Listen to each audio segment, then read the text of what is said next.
Welcome to What We Watch After Dark. I'm Nathan, I'm Jenny.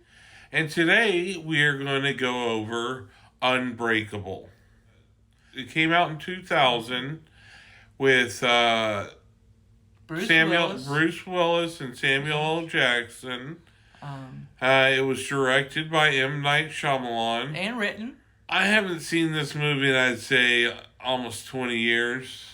And I've never seen this movie. And that's why we watched it, because this is going to be our first What We Watch After Dark series. Multi-parter, yes. Mm-hmm. Next week. Next Wednesday at 4:30. We'll be reviewing Split. Yes. And then the week after we'll be doing Glass. Yeah. So that's our big plan for that. And if you want to watch those movies so you would have something to add or whatever, we'd really appreciate it. And make sure to like and subscribe.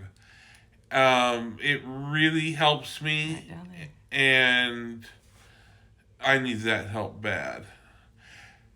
Getting back to it, though, I have to admit, this is one of my...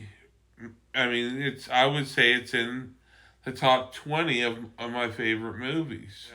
I've seen it, went back in the early 2000s. I watched it a couple of 3-4 times or so. And I think Bruce Willis does a very good job at his choices as an actor in that movie were really good. I thought Samuel L. Jackson, filmmaking-wise, the use of color was kind of a giveaway on who the bad guy was and who the good guy was.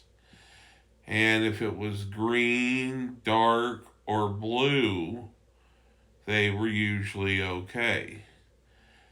If it was orange, purple, and red in that frame, you'll notice that those are usually evil people. I will give you a hint that the director himself is in the movie. Has a cameo.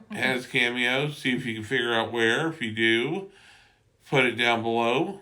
But just kind of a general synopsis of the film is Bruce Willis is in a horrific train crash, and he's the only survivor. And he starts to question a lot of things in his life after this, especially when Samuel L. Jackson's character kind of is like, hey, man, have you ever been sick? And so kind of goes down this pathway of kind of self-discovery. What did you think of it? I wasn't impressed. I thought that parts of it kind of dragged. I get the artistic shots, but they just took way too freaking long.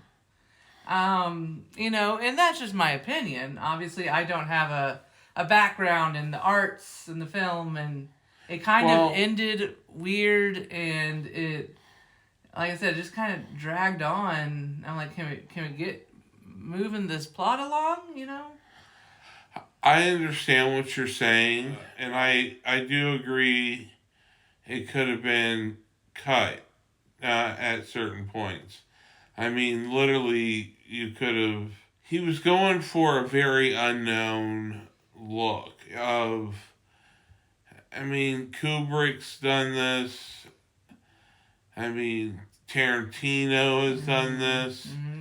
And if you'll notice in this movie, the shots are like full frame.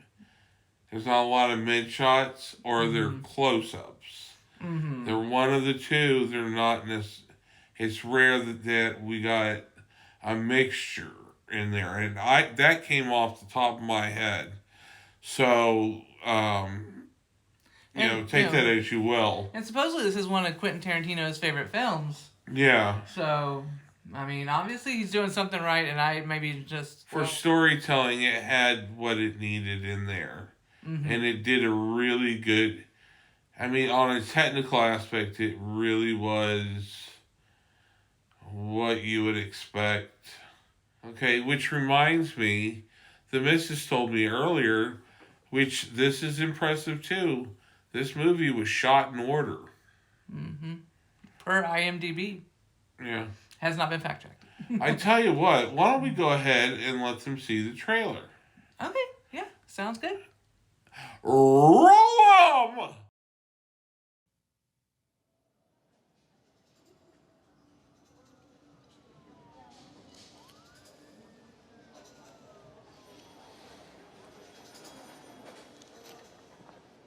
Hi. You're in the emergency room of the Philadelphia City Hospital. I'm gonna ask you some questions. Where were you sitting on the train? Against the window. In the passenger car? Yes.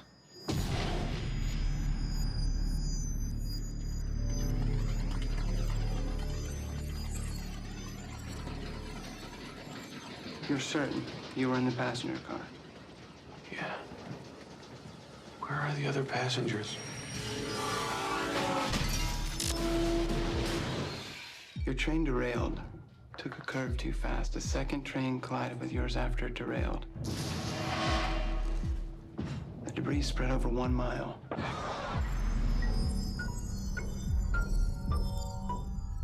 Why are you looking at me like that? There are 2 reasons why I'm looking at you like this. One, because it seems you are the only survivor of this train wreck. And 2, you don't have a scratch on you. I know what's going through your mind right now. You're searching for meaning in all of this. Know one thing. 131 people died so you could finally understand the destiny for which you were born. Are you ready for the truth?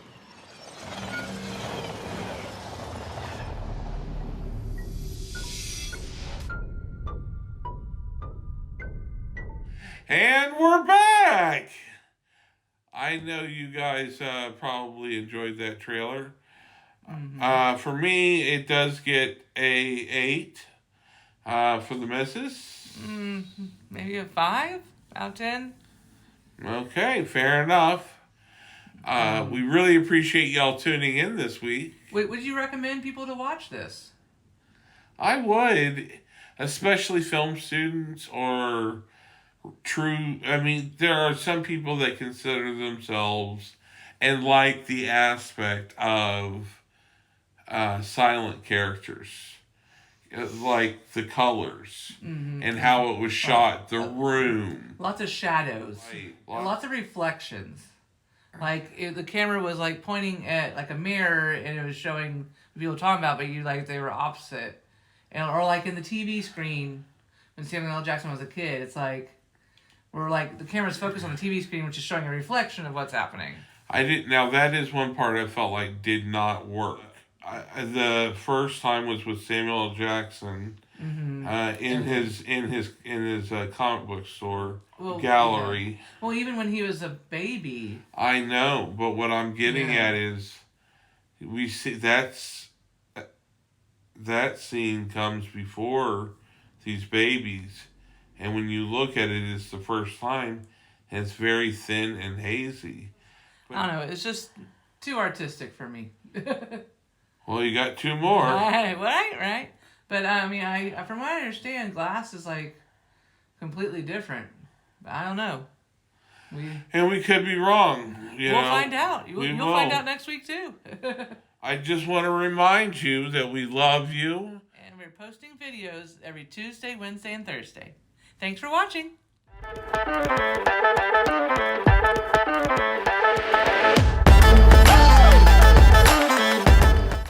Get your side!